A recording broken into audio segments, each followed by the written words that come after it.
Ito mga lalabs, dahil marami po ang ating beans, ito ay ilagay natin sa freezer.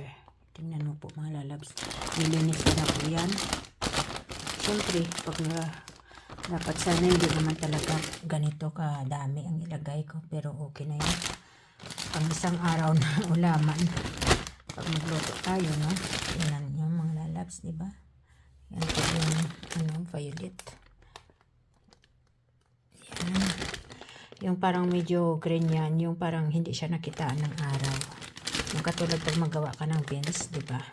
Ng ano nga tawag yung toge. Kailangan hindi makitaan ng araw para yung toge talaga puting-puti.